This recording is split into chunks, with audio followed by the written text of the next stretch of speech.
বাড়ির উঠোনে আটপৌরে গায়ে হলুদ থেকে কাশ্মীর সিমলায় ঝলমলে pre wedding photoshoot. Pre wedding photoshoot ছাড়া আবার বিয়ে হয় নাকি, তেমনটাই ভাবছেন বাঙালিরা। বদলে গিয়েছে বাঙালি বিয়ের দর্শনই।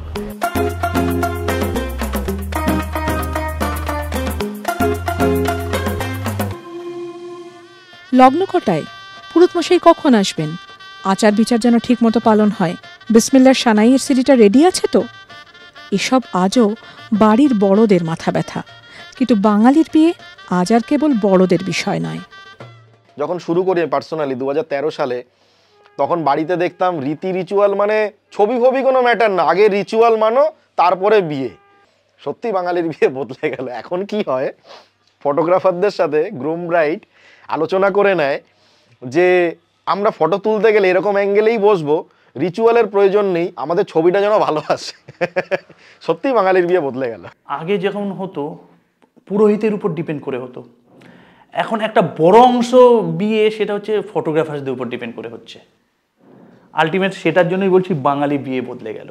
এখন কটা নিয়মে বিয়ে হচ্ছে, কটায় লগ্ন, কটায় কি, এটার থেকে কি ড্রেসে আমাকে ভালো লাগবে, কোন মেকআপ আর্টিস্টের মেকআপ ভালো, কোন ফটোগ্রাফারের ছবি ভালো, বা কি কি ইভেন্ট হলে ক্যামেরায় সুন্দর দেখতে হবে, এগুলো কিন্তু অনেক বেশি প্রাধান্য পাচ্ছে। সব মিলিয়ে বলতে গেলে বাঙালির বিয়ে অনেকটাই বদলে গেছে। ভিক্টোরিয়া, ময়দান, প্রিন্সেপ ঘাট থেকে কুমোরটুলি, শীতের কলকাতায় চোখে পড়বেই জোড়ায় জোড়ায় ছবি তোলানোর ধুম। শুধু কি ছবি, শীতের ময়দানে প্রি ওয়েডিং শুটে অন্য মাত্রা দিতে হাজির আস্ত ঘোড়া। হলদে ট্যাক্সিরও চাহিদা ব্যাপক, কিন্তু একদিনে তো এই জিনিস হয়নি। যদি আমরা একটা দম্পতিকে, হবু দম্পতিকে একটা অনস্ক্রিন চুমু খেতে বললাম, মানে ইটস এ ফোরহেড কেস, সেক্ষেত্রেও তারা দুবার ভাবতো যে এরকম করবে, বাড়ির লোক কীভাবে এটসেট্রা। কিন্তু 10 years ডাউন দ্য লাইন, মানে এখন দাঁড়িয়ে ব্যাপারটা খুবই সাবলীল হয়ে গেছে। রিলসের দয়া হোক, সোশ্যাল মিডিয়ার দয়া হোক, যাই বলা যাক না কেন, জিনিসটা এখন তারা অনেক বেশি কমফোর্টেবল এবং তারা সমস্ত কিছু করতে রাজি একটা ভালো ভিডিও তৈরি করার জন্য। 12-13 সালে আমি যখন শুরু করি তখন হচ্ছে ইকো পার্ক হয়েছিল সেই সময়। তখন ক্লায়েন্ট বলতো চলো ওখানে গিয়ে দুটো ছবি তুলি, আরেকজন বলতো একটু চলো ভিক্টোরিয়া গিয়ে ছবি তুলি। কিন্তু সেই জিনিসটা আজকে কাশ্মীর অবধি চলে গেছে।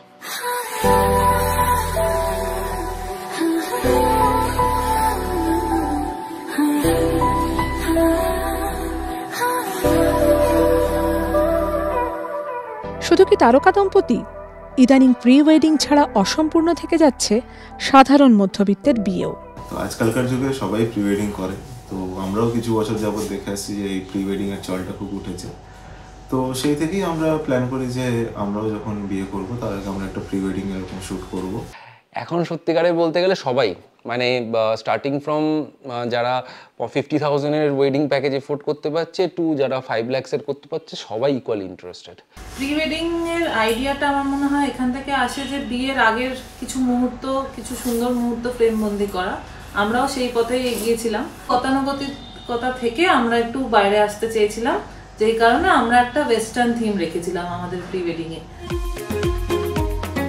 2010 সাল মুক্তি পেল ব্যান্ড বাজা বারাত, দিল্লির 2 তরুণ তরুণীর ছবি, যারা বিয়ের আসরের খুঁটিনাটি পেশাদার হিসাবে ব্যবস্থা করে থাকেন।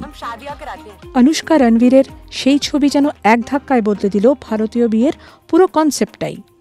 পাড়ার স্টুডিওর কাকুকে ডেকে এনে বরকনের ছবি তোলানোও একই সঙ্গে ইতিহাসে। তার জায়গায় এখন ঝাঁ চকচকে ওয়েডিং ফটোশ্যুট।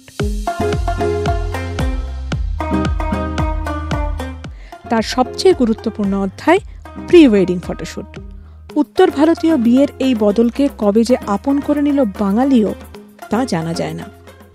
আগে বাঙালিয়ানা মতেই বিয়েটা হতো, আর এখন হচ্ছে নন বেঙ্গলি স্টাইল, ওয়েস্টার্ন স্টাইল বাঙালিতে চলে আসছে। আগে আমরা বাঙালিতে হলদিটা আমরা দেখতাম যে হলদি ছেলের বাড়ি আলাদা হতো, মেয়ের বাড়ি আলাদা হতো। এখন হলদি কিন্তু সেভাবে হয় না, এখন হলদি হচ্ছে ছেলে মেয়ে দুজনে একসাথে বসছে, যেটা নন বেঙ্গলি স্টাইল। মেহেন্দি, সঙ্গীত, এই ধরনের কিছু রিচুয়াল ঢুকে যাচ্ছে এবং বিয়ের দিনে খুব দেখা যাচ্ছে ইদানিং বাঙালি বিয়ে তো বরমালা হচ্ছে। জিনিসগুলোর জন্য কি হচ্ছে, আমাদের বাজেটটাও আরো বাড়াতে হচ্ছে। ভিক্টোরিয়া, লাহাবাড়ি, ময়দান, প্রিন্সেপ ঘাটের মতো কলকাতার অভিজ্ঞানগুলি হয়ে উঠল প্রি ওয়েডিং শুটিংয়ের এক একটি হট পয়েন্ট। পরবর্তীতে তাতেও বদল এলো। ইদানিং কলকাতার হবু বরকনেরা প্রি ওয়েডিং ফটোশ্যুট করতে ভিক্টোরিয়া, শহীদ মিনারের পাশাপাশি বেছে নিচ্ছেন সিমলা, কুলু, গোয়া বা দার্জিলিংকেও। এদিকে তাকাও, এদিকে সব নাইস। ওকে, হোল্ড। কলকাতার এই লোকেশনগুলোতে এত বেশি প্রি ওয়েডিং শ্যুট হয়ে গেছে, এটাতে কোনো ইউনিকনেস তৈরি হয় না। এবার যখন আমরা বাইরে যাই, সুন্দর সুন্দর লোকেশন এক্সপ্লোর করি, সেখানে কিছু ভিজুয়াল ট্রিট এমনিতেই আমরা পেয়ে যাই, যেখানে কাপেলদের দাঁড় করিয়ে দিলে তাদের কতটা অভিনয় করার ক্ষমতা বা অনস্ক্রিন ক্ষমতা সেটাকে ওভারল্যাপ করে যায় ব্যাকগ্রাউন্ডটা বা দৃশ্যটা। তো সেটা অনেকটা সেফ এবং একই সাথে দেখতে অনেক বেশি সুন্দর লাগে। আলোকচিত্রীরা অনেকে বলছেন আসলে বিয়ের রীতিনীতির ছবি তোলার বিষয়টা অনেকটা ডকুমেন্টারি বা তথ্যচিত্র তোলার মতো। সেখানে সবই বাঁধা ধরা, একমাত্র খোলা হওয়া প্রি ওয়েডিং ফটোশ্যুট। সেখানে ইচ্ছে মতো ছবি তোলানো যায়, জীবনের মূল্যবানতম মুহূর্তকে ধরে রাখা যায় একদম সিনেমার মতো। সমগ্র বিয়েবাড়িটাকে যদি, বিয়েবাড়ির ফটোশ্যুটটাকে যদি আমরা ডকুমেন্টারি হিসাবে গণ্য করি, সেক্ষেত্রে প্রি ওয়েডিংটাকে বলা যেতে পারে একটা ফিল্ম, যেখানটা আর কি একটা মুভি টাইপের সব কিছু কন্ট্রোল এনভায়রনমেন্টে হয়, starting from dress, location, makeup, everything, story line সব কিছু প্রি ডিসাইডেড থাকে। সেজন্য মূলত এটা দেখতে অনেক সুন্দর হয়। সাধারণ মানুষ মুভি করতে পারে না, কিন্তু তাদের একটা স্বপ্ন থাকে ওই মুভির মতন আমার জীবনে একটা কিছু হোক, আমার লাইফে একটা দিন আসুক যে দিনটা আমার একটা ইম্পর্টেন্ট দিন, যেটাকে সবাইকে দেখাতে পারবো আমরা হিরো হিরোইনের মতন কাজ করছি। মানে প্রপার একটা সিনেমার মতন সেট বানিয়ে নিচ্ছে, তাদের বিয়ের মণ্ডপ আলাদা হয়ে যাচ্ছে, যেগুলো তো আমাদের ছোটবেলা আমরা এগুলো ভাবতেই পারিনি। এখন তো তারা লাখ লাখ টাকা শুধু খরচাই করে দিচ্ছে, তারা ডেকোরেশন ভালো হবে যাতে তাদের ছবি ভালো আসে। প্রি ওয়েডিং ফটোশ্যুটের এই রমরমার কারণ কি সমাজ মাধ্যম? প্রি ওয়েডিং ফটোশ্যুটের বাজার কত বড়? প্রি ওয়েডিংটা মানুষ করে কিছুটা সোশ্যাল মিডিয়ার জন্যই। আজকে যদি সোশ্যাল মিডিয়া না থাকতো, প্রি ওয়েডিং এত ট্রেন্ডিং না হতো। আগে আমরা যেরকম এরকম হরাইজন্টাল ভিডিও দেখতাম, যেটা দেখতে সুন্দর লাগতো, মানে সিনেম্যাটিক লাগতো, তো আজকাল লোকজন সেখান থেকে রিলে শিফট করে যাচ্ছে। তারা বলছে আমার হরাইজন্টাল ভিডিও লাগবেই না, কিন্তু রিলটা ট্রেন্ডসে, এটার আমাদের লম্বা ভার্টিক্যাল ভিডিও করে দিন। তো এইসব জিনিস থেকে কিন্তু ইজিলি বোঝা যায় যে সোশ্যাল মিডিয়া কতটা প্রভাবশালী আমাদের জীবনে। আমি তো বলবো এখানে কোটি কোটি টাকার বিজনেস হবে, এখন তো হচ্ছেই, আরো বাড়বে।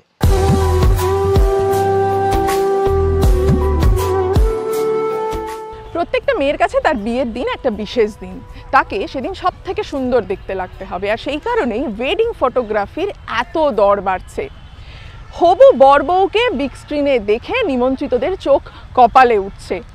আসলে গোটা বিষয়টাই তো মনের মধ্যে ধরে রাখার বিষয়, এখন ফ্রেমের মধ্যে ধরে রাখার বিষয় হয়েছে। আর সেই কারণেই ওয়েডিং ফটোগ্রাফির দর দাম এত বাড়ছে, কদর বাড়ছে, আগামী দিনে আরও বাড়বে। এইবেলা বলে রাখি, আমারও না প্রি ওয়েডিং ফটোশ্যুট করার ইচ্ছে রয়েছে, তবে এইভাবে কাশ্মীরে বা ময়দানে দাঁড়িয়ে নয়। আমি প্রি ওয়েডিং ফটোশ্যুট করতে চাই আমাদের একেবারে খবরে আর খাবারে দৈনন্দিন যে দাম্পত্য আমাদের, সেটাকে তুলে ধরে। কিন্তু রান্নাঘর বা বসার ঘরে কি প্রি ওয়েডিং শ্যুট হয়?